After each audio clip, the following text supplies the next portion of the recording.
शन्नो मित्रः शं वरुणः शन्नो भवत्वर्यमा शन्न इन्द्रो बृहस्पतिः शन्नो विष्णुरुक्रमः। ॐ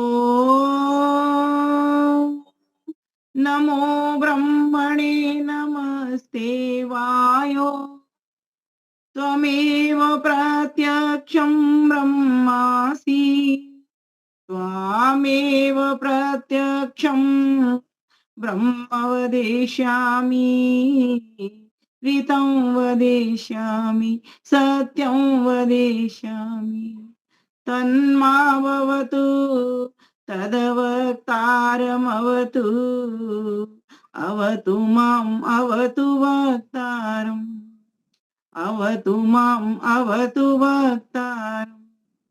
ओम शांति शांति शांति। वैदिक प्रज्ञा व्याख्यान माला के अंतर्गत नित्य प्रति चल रहा बहुत ही सुंदरता से दिव्य भव्य सत्संग आदरणीय मुनि जी और आदरणीय दीपालिका बहन जी दोनों के सन्निधि में बहुत ही सुंदर कुशल संचालन के साथ में सभी माताओं बहनों को लेकर के साथ में हमको भी अपने साथ में जोड़ करके बहुत ही अच्छे ढंग से आप अपनी वेबिनार को संगोष्ठी को चला रहे हैं। परमात्मा से आपके सभी के उत्तम स्वास्थ्य के लिए लंबी आयु के लिए बहुत बहुत प्रार्थना करती हूं और साथ ही साथ इस होली के पावन पर्व की आप सभी को शुभकामनाएं और अग्रिम बधाई। जो कल आप खेलेंगे, वैसे तो आज पूजन का जो दिवस है आज का है, बहुत बहुत बधाई, बहुत बहुत शुभकामनाएं। प्यारे भाइयों बहनों, जैसा कि हम सभी जानते हैं होली फागुन मास का अंतिम त्योहार है और वैदिक पद्धति में भी इसको अंतिम त्योहार ही कहा गया है, पर होली नाम से नहीं। इतना पावनता त्योहार और आज देखते हैं हम ये पावन की जगह पर असभ्य त्योहार हो गया है। जैसा कि अब देखने में माहौल देख करके पता लग रहा है, केमिकल तरह तरह के केमिकल वाले रंगों से खेलते हैं, फिर उसमें साथ साथ लड़ाई झगड़ा भी हो जाता है। जो प्रेम उल्लास उमंग को लिए पर्व था, जो आरोग्य सौहार्द को लिए पर्व था, वही तो होली है। जो वाणी व्यवहार विचार वातावरण का प्रदूषण दूर करने के लिए आए, वही तो होली है। जो देव पूजा संगतिकरण और दान करवाने के लिए आए, वही तो होली है। जो वर्णों को समरस करने के लिए आए, वही तो होली है। प्यारे भाइयों बहनों, और जो सभी वर्णों को सामाजिक समरसता का पाठ पढ़ाते हुए सबको प्रेम प्यार सिखलाने के लिए आए, वही तो होली है। होली हो जाना, हो जाए, बस एक दूसरे के हो जाएं, अपने स्वयं के हो जाएं। अपने स्वयं के कैसे होंगे, आज मैं विषय को कुछ चेंज करूंगी, लेकिन उससे पहले होली को थोड़ा सा समझने का प्रयास करेंगे। हम सभी जानते हैं फागुन मास की पूर्णिमा जो अंतिम मास है, सभी मासों का जैसे कि चैत्र से प्रारंभ होते हैं और फागुन पर अंत हो जाता है, पूर्णिमा पर अंत हो जाता है और फिर यहाँ से आगे चैत्र मास प्रारंभ हो जाएगा। ठीक 15 दिन के पश्चात हम नव वर्ष मनाएंगे। लेकिन ये समझ लीजिए, ये अंतिम नहीं है, ये एक साइकिल है, ईश्वर की सौगात है कि हम आते हुए सूर्य को भी नमन करते हैं तो जाते हुए सूर्य को भी नमन करते हैं। अभी हम आते हुए चैत्र मास को नमन करेंगे नव वर्ष के माध्यम से, तो जाते हुए इस फागुन मास को भी नमन कर रहे हैं, फागुन की पूर्णिमा होली मना करके। हम पहले भी प्रभु आपके थे, आज भी हम आपके हैं और आगे भी हम आपके ही रहेंगे। ना हम कहीं जाते, ना आप कहीं जाते, हम तो साथ ही साथ रहते हैं, जन्म मरण के साथी, हम तो जन्म जन्मांतर के साथी। बस यही तो अंतर है कि हम एक छोटी सीमा तक एक जगह के वासी हैं और आप सर्वत्र व्यापक हैं, सर्वदेशी हैं। इतना सा ही तो अंतर रह जाता है। प्रभु हम आपसे दूर कब थे और कब नहीं है, बस यही बोध हमको हो जाए। और ये होली यह भी बताने के लिए आती है कि पूरी साइकिल प्रभु के लिए, परमात्मा को पूज्य करने के लिए, अर्थात उसको नमन करने के लिए पूरी साइकिल ये ऋतुओं की चलती है। और इसके पीछे जो कारण है, मुख्य आधार है, वो सूर्य है, जो जड़ देवता है, अभिमानी देवता है। परम पिता परमेश्वर ने इस सूर्य को बनाया तो पृथ्वी को बनाया तो चंद्र सितारों को बनाया। उसी परमेश्वर ने किस लिए बनाया ये कि जिससे मैं एक मनुष्य नाम की एक सुंदर कृति भेज करके, जिसको मन बुद्धि दे करके संसार में भेज करके संसार का कल्याण करवाऊं और स्वयं का कल्याण करते हुए उससे मिल जाऊं। जो जीव मुझसे इधर उधर भटके हुए पड़े रहते हैं वे इस मनुष्य के चोले में ही मिल सकते हैं। ये होली का पर्व बताने के लिए आया है हमको। और इसका होली नाम क्यों पड़ा? ये नाम पड़ा होला से। और होला नाम क्यों पड़ा? वो होलकह से पड़ा। और होलक का नाम क्यों पड़ा? वो छिलके से पड़ गया। कितनी सरल शब्दों में बताना चाहती हूँ आपको। छिलका, चने का छिलका, गेहूं का छिलका, क्या बोलते हैं उसको, उसका कवर होता है जो मटर का छिलका, है ना। और जितने भी पदार्थ आते हैं अन्न आदि, उन सब के ऊपर एक एक छिलका होता है। चावल का भी छिलका होता है, क्या बोलते हो आप पता नहीं मुझे, है ना, वो चावल का भी होता है। तो हर चीजों का, हर जितने भी अन्न आदि हैं उनके ऊपर एक एक परमेश्वर ने छिलका बना करके दिया, जिससे कि वो अन्न सुरक्षित रह सके। अब करना क्या होता है? परमेश्वर ने हमको एक आज्ञा दी। आज्ञा क्या दी वेद के भीतर?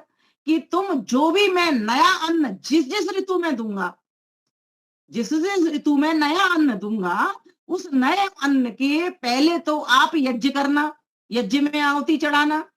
क्योंकि जिन देवों के कारण हमको नया अन्न मिला है, हमारा कर्तव्य बनता है कि पहले उन नव अन्न को लेकर के स्वयं पहले देवता को आहुति लगा दे। तो देवता कौन होते हैं? तो कोई भूत भी तो देवता होते नहीं है, चढ़ जाते हैं उतर जाते हैं। देवता तो हमारे साथ रहते हैं, हम देवताओं से ही बने हुए हैं और स्वयं भी देवता बनने के लिए संसार में आए हुए हैं। ये भी एक साइकिल है। हम देव बनने के लिए ही आए हैं और देवत्व धारण करके ही हम ईश्वर के हो सकते हैं, तो होली को मना सकते हैं। नहीं तो होली तो आती रहेगी, साइकिल चलती रहेगी, इस होली का कोई उद्देश्य नहीं रह जाता। तो ईश्वर ने कहा जो तुम ग्रहण कर रहे हो, जो तुमको मैं दे रहा हूं, उसको तुम देना सीखो। और देने का एकमात्र साधन मात्र यज्ञ है, जिसमें आप सभी देवों की पूजा कर सकते हो। ये होली कहलाने वाला, ये होली, वेद में कहीं होली शब्द नहीं मिलेगा आपको, वेद में कहीं दीपावली शब्द नहीं मिलेगा। ये तो सामाजिक विद्वान हमको अर्थ बताया करते हैं अन्य शास्त्रों के माध्यम से। जैसे भाव प्रकाश में क्या बताया, तृणाग्नि विष्टार्ध पक्व शमी धान्यम होलक, होलको अल्पानिलो मेधा कफ द्रोषा समापह। अर्थात तिनकों की अग्नि में भुने हुए अधपके शमीपात फली वाले अन्न को होला या होलक कहते हैं। जो अल्प बात है, अर्थात थोड़ी सी वायु वाला है। बात जैसे बात पित्त कफ हमारे शरीर में होते हैं ना, ये तो थोड़ी सी बात वाला तो है, लेकिन फिर भी आपकी चर्बी को, कफ को और थकान को मिटाने वाला है। इसीलिए इन दिनों हम चने का और गेहूं आदि जो नया अन्न आया है, जौ आदि, इनका प्रयोग करते हैं। मैंने देखा है माता जी, गांव की तरफ आप जाएंगे तो उत्तर प्रदेश में और हरियाणा में ये माताएं क्या करती हैं, जो नया अन्न आता है उसको पिसवाती हैं, पिसवा करके उसकी पापड़ियां बनाया करती हैं। और पपड़ियां बना करके सास को, ननद को, जिठानी को, जो उनके पूज्य होते हैं या फिर अतिथि वगैरह या विद्वान पंडित वगैरह, उनको वो मनस कर, अर्थात मन से भाव उठा करके, मनस ना कहता, मन से भाव उठा करके और उनके चरण छू करके उनको दिया करती हैं। और जो एक छोटा सा उपला लेकर के उस उपले के ऊपर पहले अग्यारी के रूप में चढ़ाती हैं। वो क्या है? वो एक यज्ञ का एक छोटा ही रूप है। उनको वो चीज का बोध रहा नहीं, धीरे धीरे धीरे करते करते करते करते वो चीज सिमट गई और दीपक पर आकर के सिमट गई, अर्थात उपले पर आकर के सिमट गई। जबकि हमारे यहाँ पर नवसस्तेष्टि जब यज्ञ होते थे तो बृहद यज्ञ होते थे, सामूहिक यज्ञ होते थे। और आज उसका ही रूप आप जाकर के देखोगे, पूरी पूरी कॉलोनीज एक ऐसा बड़ा लकड़ियों का ढेर लगाती हैं, आज भी लग रहा है, लेकिन वहां पर यज्ञ नहीं हो रहा। बस समस्या ये है, लकड़ियों का ढेर लगता है, सुरक्षित किया जाता है, मोली बांध दी जाती है, चंदन तिलक भी वहां लगा दिया जाता है और उसको पूजन करना कह दिया जाता है। पूजन था वो और पूजन होना चाहिए। अब हमको क्या करना, गलत नहीं है वो, लेकिन जहां से वो चीज निकल गई है उस चीज को उसमें डालना है कि उसमें से क्या निकल गया, सामग्री निकल गई, उसमें से कपूर निकल गया, उसमें से मंत्र निकल गए, और वहां पर विद्वान नहीं है। ऐसे लोगों को ले जाकर, ऐसी सामग्री को ले जाकर के 4 प्रकार की मिष्ट, पौष्टिक, औषधि वाली, सुगंधित, इस प्रकार की 4 प्रकार की सामग्री ले जाकर के, घी आदि ले जाकर के, विद्वानों को बुला करके, ब्राह्मण देव को पूज्य मान करके और यज्ञों का पूजन करना चाहिए।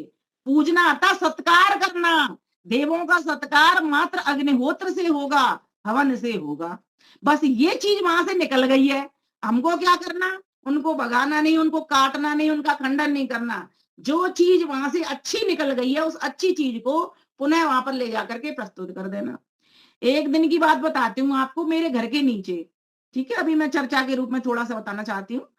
तो लोहड़ी लोग मना रहे थे, लोहड़ी भी आएगी अब आगे, आप मनाओगे तो किसी के घर में रस्म है, पंजाबियों के घर में अगर लड़का हो किसी के घर में तो मनाते हैं, या कोई बहू आए तो भी मनाते हैं। और आजकल तो एक अच्छी शिक्षा चल पड़ी है, लड़कियां भी जन्म लेती हैं तो भी मनाते हैं। तो वो क्या करते हैं, लकड़ियां इकट्ठी करते हैं, उसमें मक्का फूला डालते हैं और उसके चारों ओर चक्कर लगाते हैं, है ना, नाच गाना करते हैं।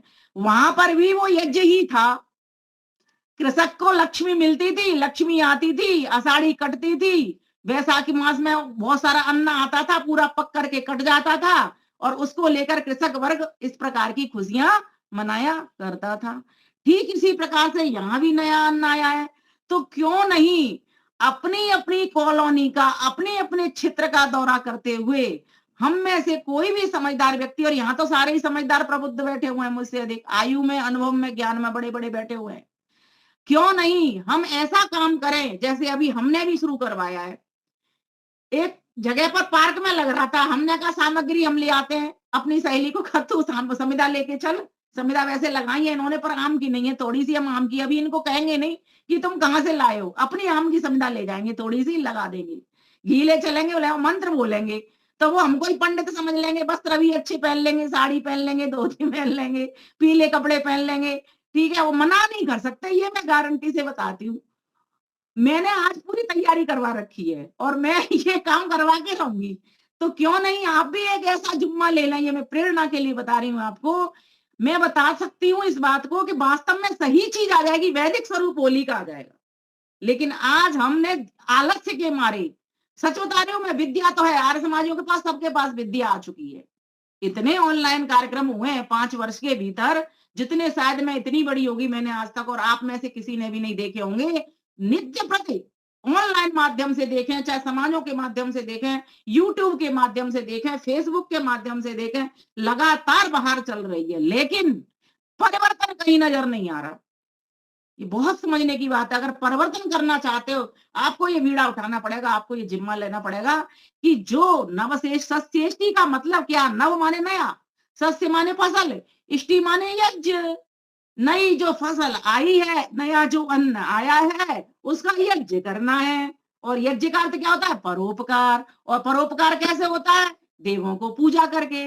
देवताओं की पूजा कैसे होती है, हमारे 33 प्रकार के देव है, उनकी यज्ञ में आहुति लगा के होती है ना। सत्कार, घर में अतिथि विद्वान आते हैं, उनका सत्कार करके होती है। हम सब परिवार के लोग भी सब देवी देवता है, उनका भी सत्कार सम्मान करके होती है।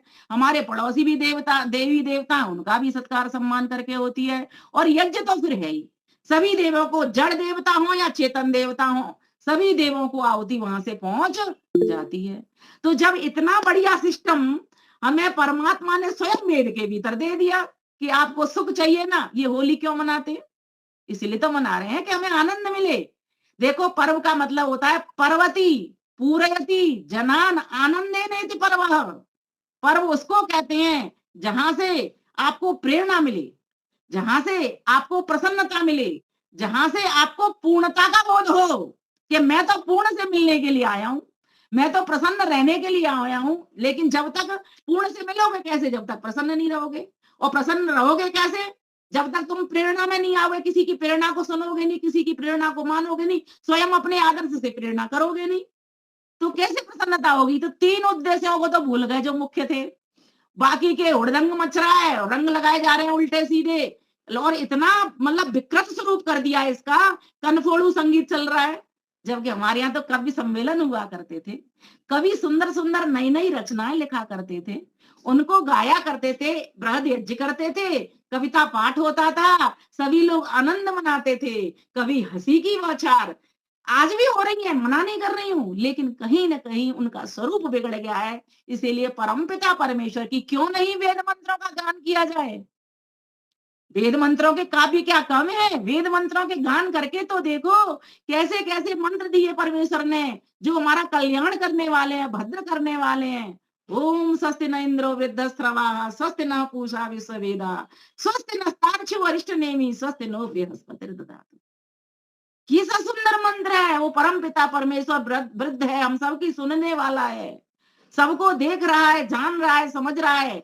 और मेरे बच्चों को क्या क्या वस्तुएं चाहिए, कैसा ज्ञान चाहिए, किस प्रकार से आनंद चाहिए, सारी बरसात उसने हमारे ऊपर कर डाली है। क्या हम इनको काव्य रूप में गाते हैं जब मंत्रों को, तो आनंद से भर जाते हैं।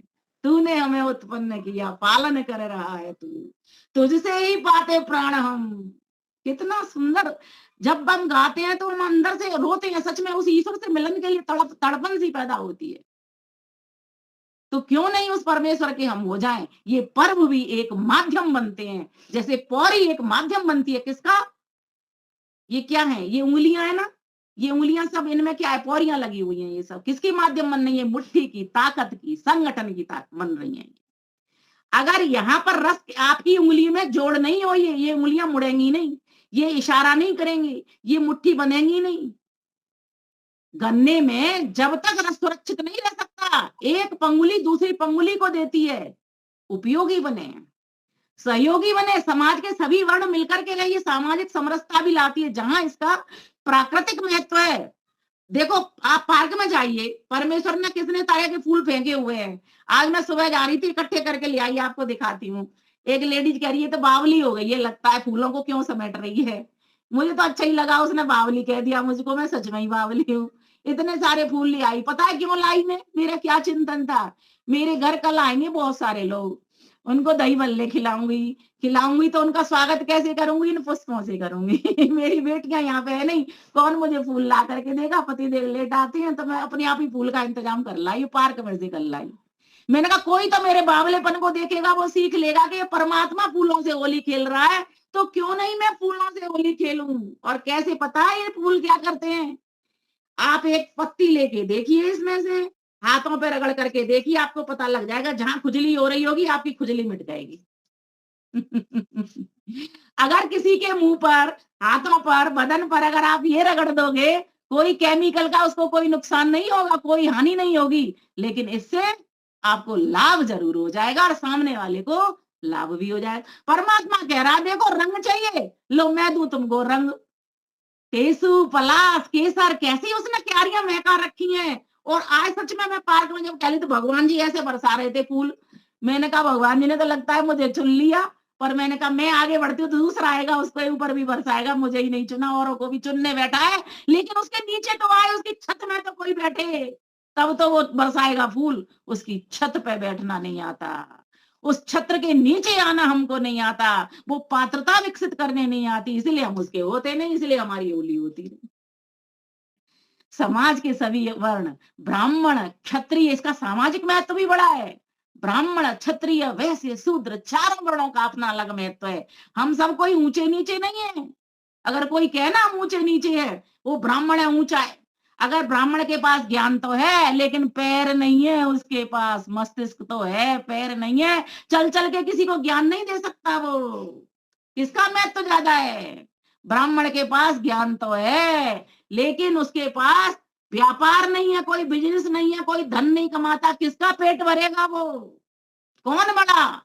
आप कहते हो ब्राह्मण बड़ा है, बोले ब्राह्मण के पास में हाथ नहीं है, पैर नहीं है, पेट नहीं है। और कह दो तुम क्षत्रिय बड़ा है, तो क्षत्रिय के पास उतना ज्ञान नहीं है ब्राह्मण की बराबर, और क्षत्रिय के पास वो वैश्य वाला कर्म भी नहीं है जिससे धन संपत्ति से किसी का पेट भर सके, और वो पैर भी नहीं है। अब आप कह दोगे कि नहीं जी, नहीं जी, वैश्य बड़ा है, वो सबका भरण पोषण करता है, तो वैश्य को ज्ञान देने वाला भी तो कोई ऊपर बैठा हुआ है। समझिए ये चीज को समझिए, रक्षा करने वाला भी तो कोई और ऊपर बैठा हुआ है। अब आप कह दो कि बस, अब मान लो बात को मेरी को कि शूद्र ही बड़ा है, जब तक समाज का सेवक बन करके नहीं रहेंगे, परिवार का सेवक बन करके नहीं रहेंगे, तब तक कुछ आपके ज्ञान का होने वाला नहीं है। रक्षा भी आप कर नहीं सकते जब तक दरी पट्टी नहीं बिछेगी दीपालिका जी, जब तक माइक सिस्टम की व्यवस्था नहीं होगी, तब तक विद्वान क्या करेगा, बैठा रहेगा मंच में। सारे विद्वान सेवकों के ही तो हाथ जोड़ते हैं, ओए माइक वाले भैया, ओ लाउड स्पीकर वाले भैया, माइक को ठीक कर जा। मुनि जी सब आवाज लगाते हैं, क्यों लगाते हैं? इसीलिए ये पर्व में बताने के लिए आए हैं, सारे मिल जाओ। कोई छोटा नहीं है, कोई ऊंचा नहीं है, रंग ऊंच नीच, ब्राह्मण गोरे भी होते हैं तो काले भी तो होते हैं। बताओ किस चीज पर अभिमान, किस चीज से तुम बड़ा कहते हो?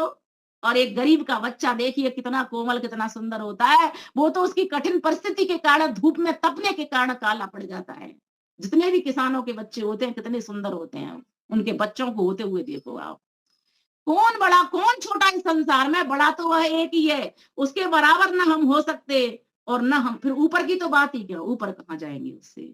तत्र नृत्य स्वयं सर्वज्ञ बीजम, वही हम सबका एक बीज, इसलिए हम उसको होने के लिए तो आए। खेलनी है तो होली उसी से खेलेंगे, और उससे खेलने के लिए पहले परिवार से खेलनी पड़ेगी, फिर समाज से खेलनी पड़ेगी, फिर राष्ट्र के नागरिकों से खेलनी पड़ेगी, तब उसके होंगे। ध्यान देना, उसने राष्ट्र दिया, माता दी, मात्रा भूमि पुत्रो हम पृथिव्या, हमें पुत्र बना करके भेजा, माता के रूप में पृथ्वी हमें उसने दी, अन्न फल फूल उसने पृथ्वी माता बना करके हमको पहुंचाए।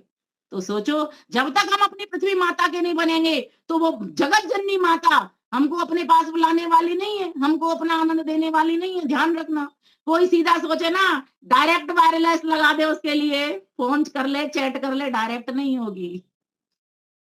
पहले आपको उस रास्ते से गुजरना पड़ेगा, पहले आपको स्वयं का होना पड़ेगा। तदा दृष्टु स्वरूपे अवस्थानम, अपने स्वरूप में अवस्थित होना पड़ेगा, तब उसके स्वरूप में अवस्थित हो पाओगे।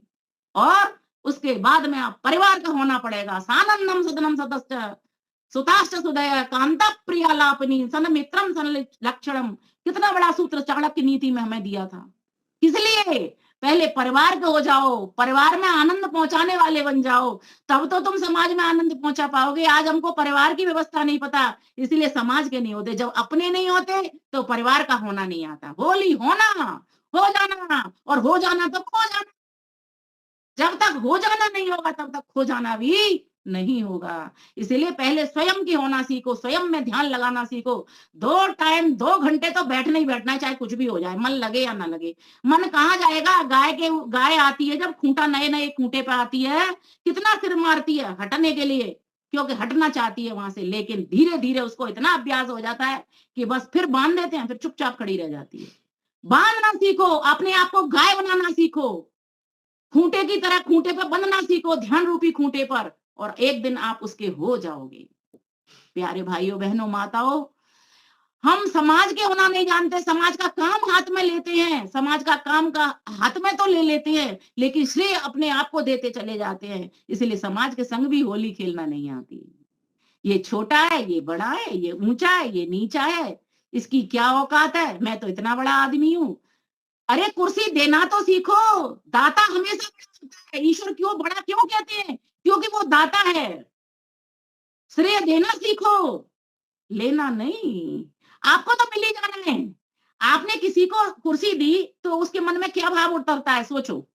एक तो आप किसी को कुर्सी देते हो तब क्या दूसरे के भाव में उतरता है, एक आप उससे कुर्सी लेते हो तब क्या भाव उतरता है, उतरता है ना? सोच के देखो इस चीज को। कैसे होंगे हम समाज के? जब समाज को देने वाले बनेंगे। इसलिए दीजिए, जितना हो सकता है दीजिए, लेकिन साईं से मांगिए, साईं इतना दीजिए जामे कुटुंब समाये। हुई माता जी कितना सुंदर भजन गा रही थी, मैं भी भूखा ना रहूं साधु न भूखा जाए। परमेश्वर देगा, अपने आप दे रहा है, आपको मांगने की भी जरूरत नहीं है, बस आप दीजिए। जो कुछ आपके पास है, समय है, श्रम है, शक्ति है, ज्ञान है, बल है, जहां जहां आपकी आवश्यकता है। अगर आपके भीतर ब्राह्मणत्व, देखो ब्राह्मण मति देता है, क्षत्रिय कृति देता है, वैसे स्थिति देता है ना, और सेवक गति देता है। ये 4 पॉइंट नोट करिए। ब्राह्मण मति देता है ये ज्ञान, क्षत्रिय कृति देता है, रक्षा करता है आपकी, करने के लिए शक्ति देता है, और वैसे आपके स्थिति देता है, आपके भरण पोषण की चिंता करता है, आपको एक स्थिति में लाता है। और जो शूद्र है, जो सेवक है, वो क्या करता है? गति देता है आपको। समाज तब तक चलेगा नहीं जब तक सेवक नहीं होंगे समाज के भीतर। इसलिए स्वयं सेवक बनना सीखें। जैसे राष्ट्रीय स्वयं सेवक वाले संघ वाले लिखते हैं ना, हम स्वयं सेवक हैं, इसी हम आर्य स्वयं सेवक भी बनना सीखें। जब तक स्वयं से सेवा नहीं करेंगे तब तक हम समाज के होंगे नहीं। अब राष्ट्र के होना, क्योंकि ईश्वर ने कहा है तुम होली तो खेल रहे हो, अंतिम मास में जा रहे हो, लेकिन मैं फिर वापस तुमको पुनः चैत्र मास में नए वर्ष में लेकर के, अब तुम्हें नया भी तो होना है कि पुराने ही पड़े रहोगे। ईश्वर ने बड़ी जबरदस्त कृपा करी है हमारे ऊपर। जैसे ही दांत गिर गए, मुंह पोपला हो गया, बाल चले गए, सोचता है अब ये तो बेकार शरीर है, कृपा ही तो कर रहा है वो, अब नए शरीर में लेके आऊंगा इसको। और खुद भी इंसान परेशान हो जाता है, चेहरे को शीशे में 36 बार देखता है, लेकिन फिर भी भीतर की जो तृष्णा है और में लग जाती है। ये माया मोह हमें छोड़ने वाला नहीं है। प्यारे भाइयों बहनों, बहुत पते की बात है कि जो होली के जो त्योहार आया है वो ये कहने के लिए आया है कि हमें ये जो साइकिल मिली है, ये मास मिले हैं, जो ऋतुएं मिली हैं, ये सूर्य के कारण मिली हैं, और सूर्य को आहुति लगेगी। सूर्य ज्योति ज्योति सूर्य स्वाहा। सूर्य को नमस्ते कैसे करोगे? ऐसे करोगे, सूर्य पे कोई प्रभाव नहीं पड़ना। चंद्रमा को करके देखिए, चंद्रमा का क्या प्रभाव पड़ रहा है। जड़ देवता पर मुनि जी को करूंगी तो मुनि जी को समझ आएगी बात। दीपालिका बहन को करूंगी, दीपालिका को समझ आएगी, नमस्ते कर रही हैं। पुष्पा माता जी को करूंगी तो समझ में आएगी बात कि नमस्ते कर रही हैं। अब सूर्य को आप ऐसे नमस्ते करिए, सूर्य पर क्या प्रभाव जाने वाला है? कुछ नहीं। सूर्य के भी हो जाओ। सूर्य के कैसे होगे? हम माता के कैसे बनते हैं, पिता के कैसे बनते हैं, परिवार समाज के कैसे बनते हैं? उसके गुण कर्म स्वभाव को धारण कर लेते हैं, उसके प्रति भक्ति पैदा कर लेते हैं, उसके प्रति श्रद्धा पैदा कर लेते हैं, तो बनेंगे ना। तो सूर्य से क्या बनने के लिए क्या करना पड़ेगा? सूर्य जो काम कर रहा है, सूर्य क्या कर रहा है? परोपकार कर रहा है। तो हम कैसे परोपकार करेंगे? हम यज्ञ करेंगे तो परोपकार होगा ना। तभी तो देव पूजा होती है। यज्ञ के जो 3 अंग है, यज्ञ माने परोपकार, और यज्ञ के भीतर देव पूजा पहला अंग कहा गया, फिर दूसरा कहा गया है संगतिकरण। जब तक हमारे पास सभी वर्ण भेद को भूल करके संगतिकरण नहीं होगा, संगठन नहीं होगा, जैसे एक हारमोनियम होता है ना, जब तक आप उसके एक सा को बजाते रहिए, एक स्वर को बजाते रहिए, क्या बजेगा? वो नहीं बजेगा। क्या करना पड़ेगा? एक ऊंचा स्वर भी उठाना पड़ेगा, रे, फिर ग, म, प, ध, नी, स, रे। इसी प्रकार से 7 स्वर आपको जोड़ने पड़ेंगे। ऊंचे नीचे छोटे बड़े सारे स्वर जब आपके एक साथ चलेंगे, उंगलियां चलेंगी उस पर, तब जाकर के वो संगतिकरण होगा, तभी जाकर के आपके कानों में मधुर ध्वनि देगा वो। इसलिए ये जो होली का पर्व आया है, आपको सप्त स्वर में बांधने के लिए भी आया है। 7 जाति को अपने में समेट लो, एक हो तुम, अलग नहीं हो। उस परमेश्वर ने अगर कोई भेद किया होता, जरूर, पक्की बता रही हूं मैं, अगर हम इस प्रकार की व्यवस्था नहीं करते गड़बड़ झड़बड़, तो वो भेद करके भेजता। अब लोगों ने भेद अपने आप कर लिया ना, मुसलमानों ने अपने आप कर डाला, अपने शरीर को ही छेड़छाड़ कर डाली उन्होंने, स्त्रियों ने, पुरुषों ने। हम कर रहे हैं, वो उसने तो वैसा की वैसा सबके घर में पैदा किया, एक मनुष्य बनाया उसने तो, और सबको एक ही ज्ञान दिया, एक ही वेद का ज्ञान दिया। तो हम उस ईश्वर के होने के लिए इस बात को पकड़ करके चलें, ये जो पर्व आ रहे हैं, जो पौरियां आ रही हैं, इनका रस फीका न पड़ने पाए, सबको साथ लेकर के चलना पड़ेगा, सबका उपयोगी होना पड़ेगा। इसलिए मैं 5 सूत्र सभी को एक बार मैंने इकट्ठे बनाए थे, आज से कोरोना काल शुरू होने से पहले, उन्हीं को मैं हर जगह बोल रही हूँ। उपयोगी बनेंगे, सहयोगी बनेंगे, उद्योगी बनेंगे, निरोगी बनेंगे और योगी बनेंगे, और मात्र 3 बातें छोड़ेंगे, इस होली पे संकल्प लेंगे। क्या? सबसे पहला अंधकार छोड़ेंगे, अविद्या छोड़ेंगे।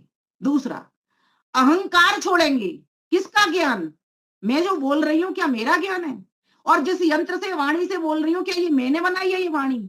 मुझसे पूछ के देखो, मुझे तो पता ही नहीं जीव का निर्माण कैसे हुआ, इस मुख का निर्माण कैसे हुआ, मुझे पता होता। अगर मुझे पता होता तो मैं तो सोचती कि भाई दीपालिका जैसी सुंदर बन जाऊं। मैं क्यों सोचती अपनी जैसी हो जाऊं? है मुनि जी जैसा वैदुष्य लेकर के आती, मैं क्यों सोचती बावली हो जाऊं? नहीं सोच पाती।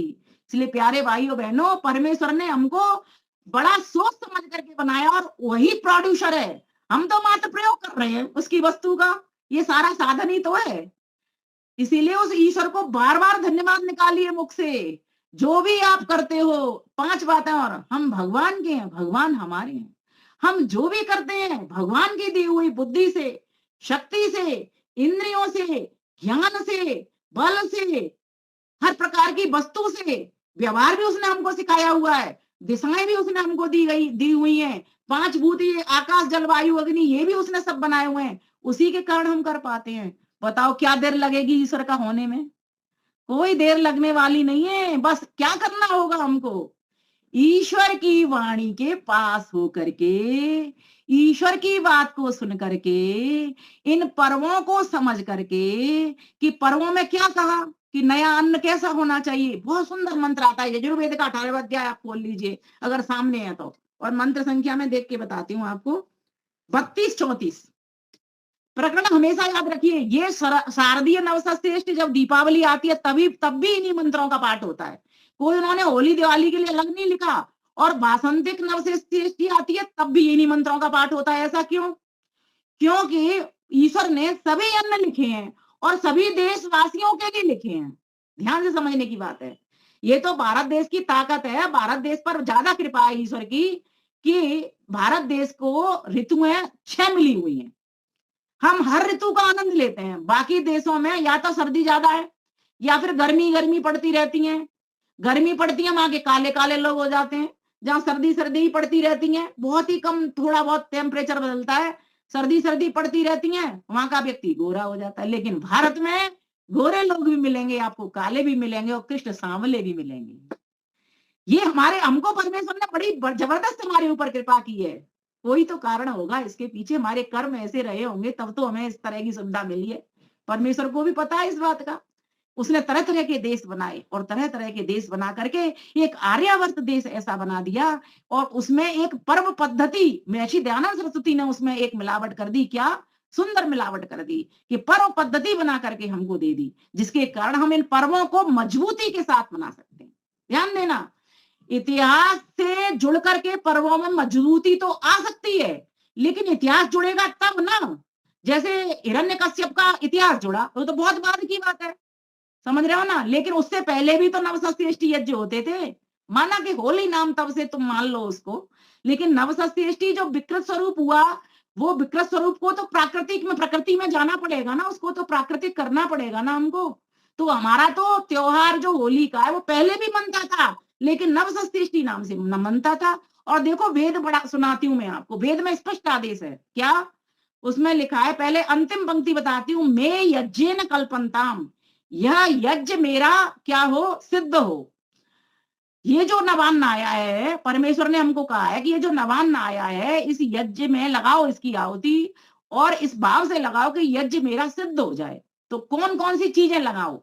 तो इसमें दोनों चीजों का मेल दे दिया। तो पहले कहा ब्रीह यश्च में, ब्रीह कहते हैं चावल को, और चावल कई प्रकार के होते हैं, साठी के भी चावल। च जहां हर एक शब्द पे च लगा हुआ है, ब्रीह यश्च में, तो चावल और साठी के चावल संस्कारित करो, यानी पकाओ, बनाओ, खाओ। यवाश्य में जौ और अरहर बनाओ और खाओ। मांस कहते हैं उड़द की दाल को। ये मांस को लेकर के वेदों में मांस है, या नारियों ने हमको कह दिया, हमको भटका दिया, भ्रमा दिया। लेकिन वेदों में कौन सा मांस है? उनको हिंदी लिखनी आए तो समझ में आए, संस्कृत आए तो समझ में आए। मां षटकोण वाला श, जिसमें जीभ पलट जाती है पीछे को, उसका अर्थ होता है उड़द की दाल। मां शास्त्र में उड़द की दाल, उसको और मटर की दाल बनाओ। फिर कहा तिलाश्च में, तिल का तेल, नारियल का तेल, ये भी निकाल करके यूज करो, और इनको तिल के रूप में और नारियल के रूप में भी खाओ, खिलाओ। फिर कहा मुदगाश्च में, मूंग और मूंग को संस्कारित करो, बनाओ, खिलाओ। फिर कह दिया गोधू माश्च में, नहीं खलवाश्च में, खलवाश्च में का अर्थ लिखा है यहाँ पर चने को बनाना, चने को लाओ, बनाओ, संस्कारित करो और खिलाओ। फिर कहा प्रियंगवश्च में, कंगुनी, कंगुनी कहते हैं वो छोटे छोटे दाने वाले चावल, इनको बनाओ और खाओ। फिर कहा अड़वश्च में, अणु कहते हैं सूक्ष्म को, तो जो सूक्ष्म चावल है, छोटे छोटे दाने, जैसे समा टाइप के चावल आते हैं, वैसे समा का नाम यहाँ पर श्यामा काष्ठ लिखा हुआ है, पर चावलों की बहुत वैरायटी होती है, इस तरह समझ लो। तो हर देश में अलग अलग वैरायटी भी मिलती है, कहीं पर कोई सा चावल ज्यादा होता है, कहीं पर कोई सा चावल ज्यादा होता है। श्यामा काष्ठ में मड़ुआ, पटेरा चना और समा, 3 चीजें यहाँ के अर्थ लिखे हुए हैं। श्यामा काष्ठ का अर्थ होता है समा के चावल, मड़ुआ कहते हैं रागी, रागी का आटा इन दिनों बहुत आ रहा है, डायबिटीज वाले इसका यूज कर रहे हैं, और पटेरा चना, अब आप लोग बुजुर्ग हैं मुझसे ज्यादा जानते, पटेरा चना क्या होता है, मैं तो नहीं जानती। नीवा राष्ट्र में पसाई के चावल जो कि बिना बोए उगे आते हैं, आप में से कोई जानते हो तो बता दे, जो बिना बोए उगाते हैं, ऐसे भी कोई चावल होते होंगे जो यहाँ पर इसका मंत्र का अर्थ दिया है। फिर कहा गोधूम राष्ट्र में, गोधूम का पता है मतलब गेहूं, गेहूं लाओ और पकाओ। फिर कहा मसूर राष्ट्र में, मसूर को लाओ और मसूर को बनाओ, साफ करो मतलब संस्कारित करो, खाओ।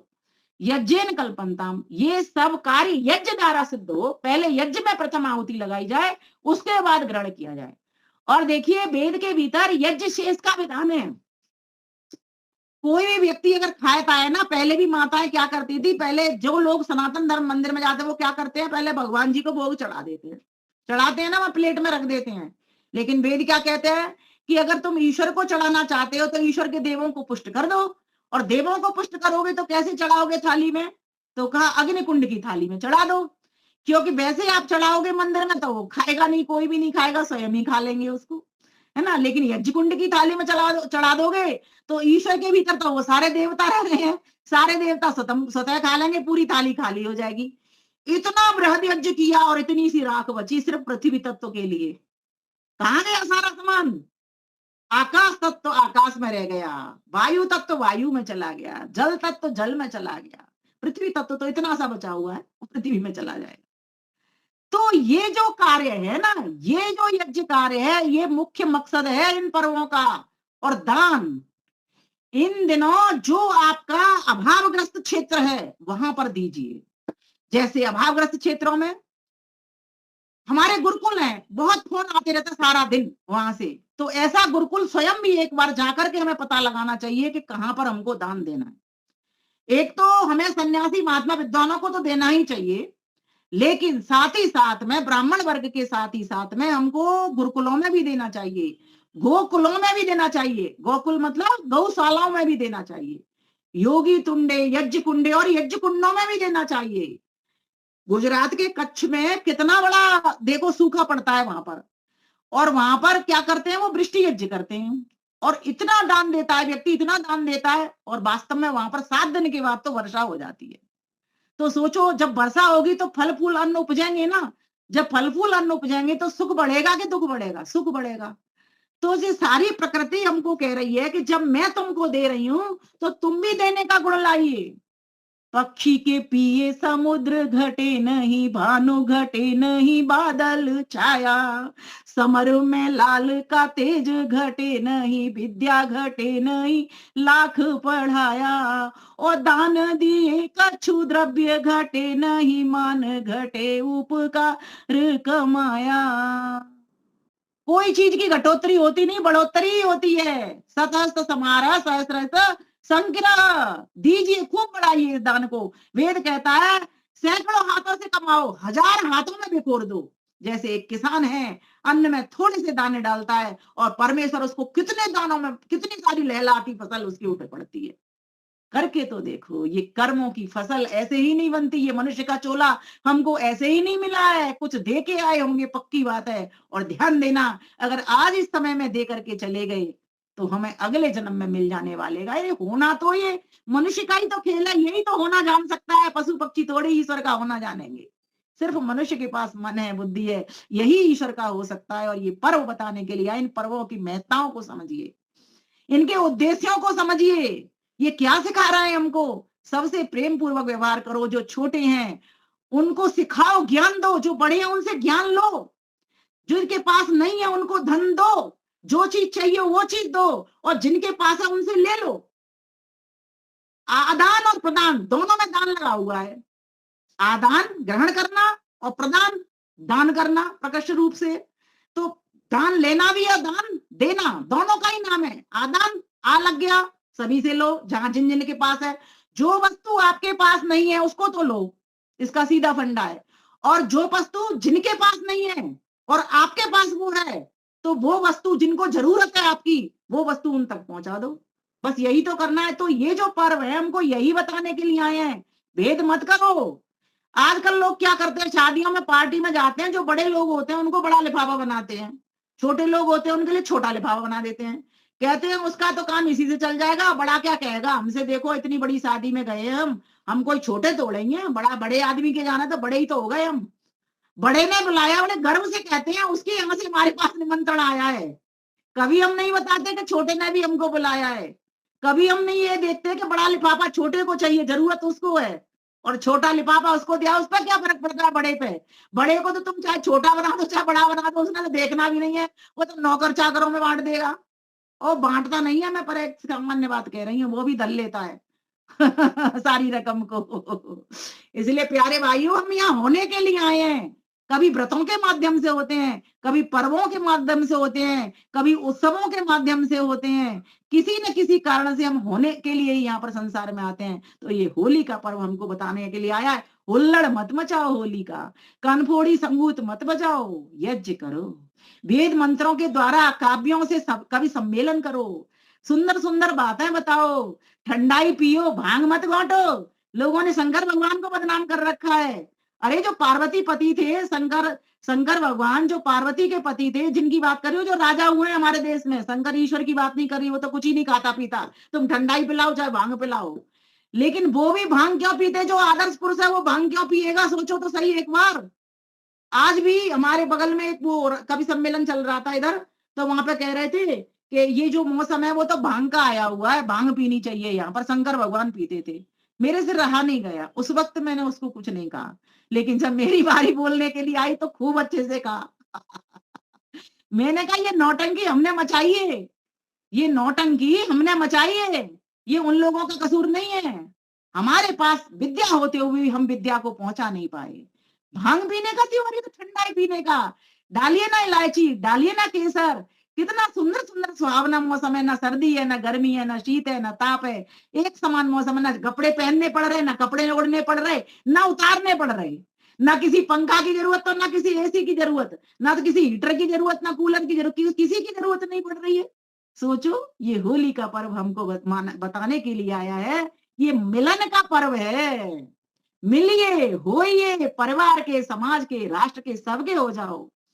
प्यारे यारियो भूल न जाना, मधुर मिलन ये होली का।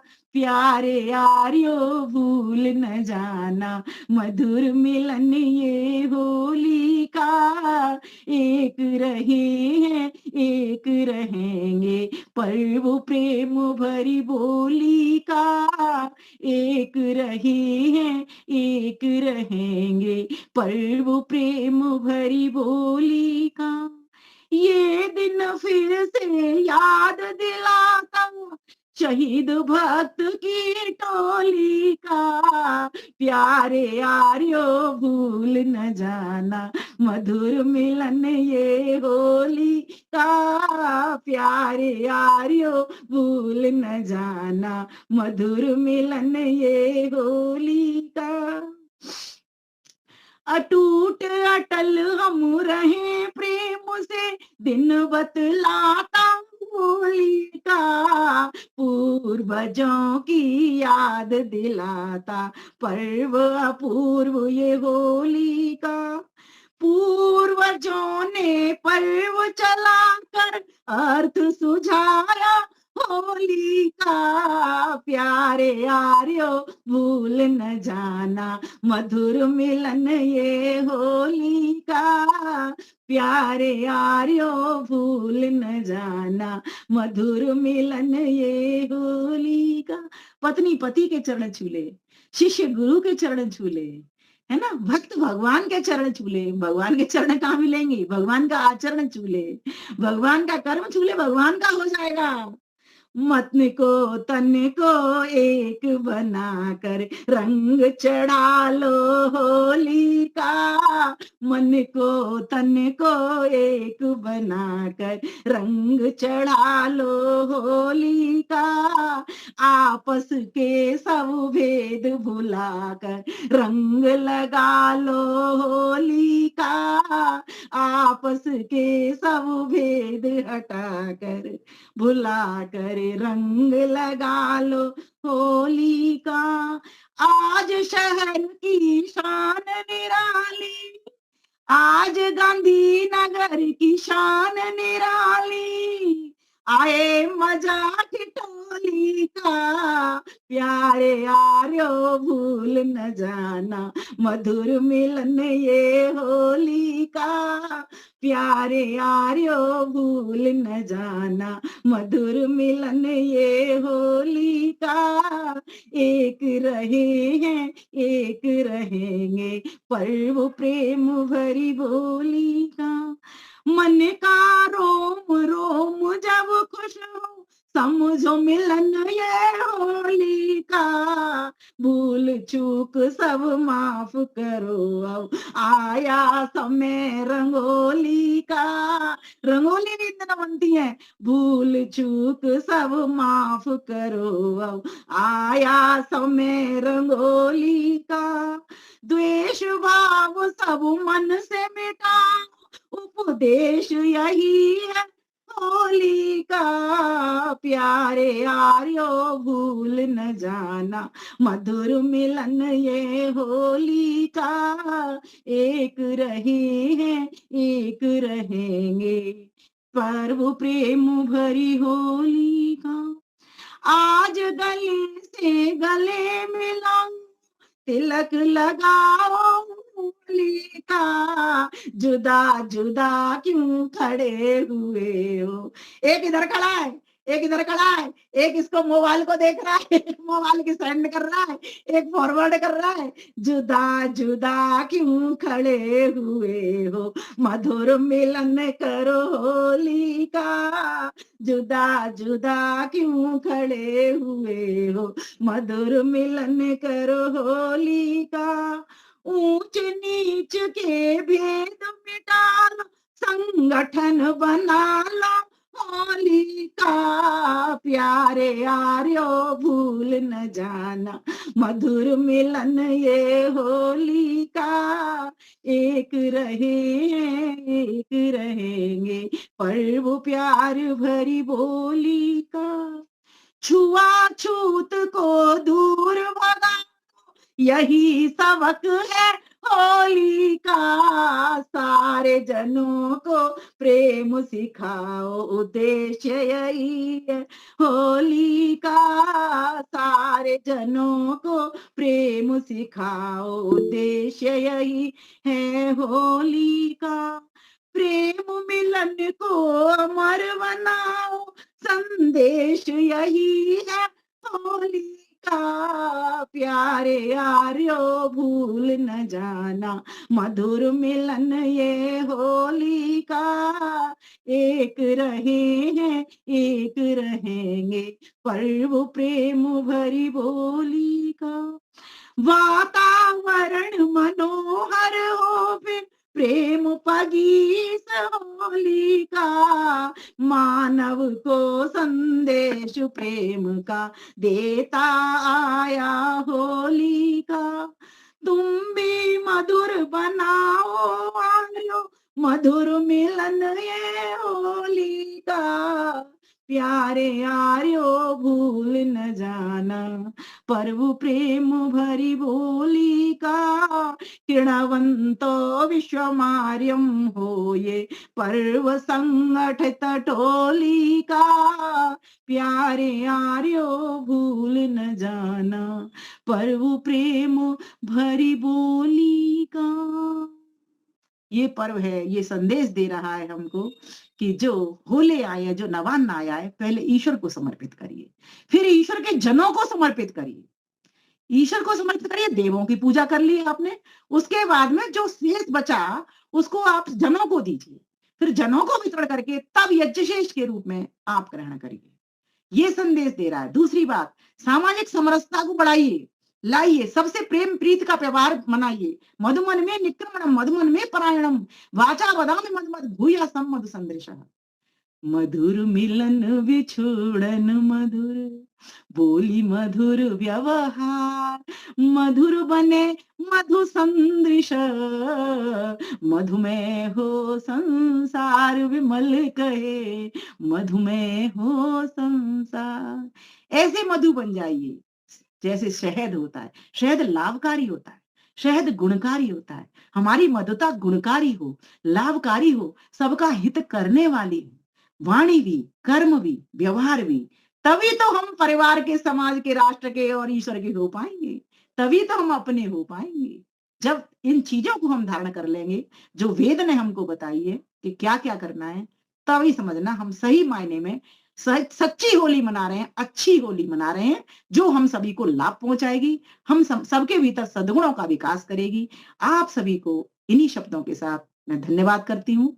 साथ ही साथ पुनश्च होली की हार्दिक शुभकामनाएं और लख लख बधाइयां प्रेषित करती हूँ। नमस्ते जी, धन्यवाद। बहुत बहुत ही सुंदर, बड़ी मस्ती से आपने भजन गाया, सुनाया, बालक बन गए, बचपन हो, बहुत अच्छा लगा।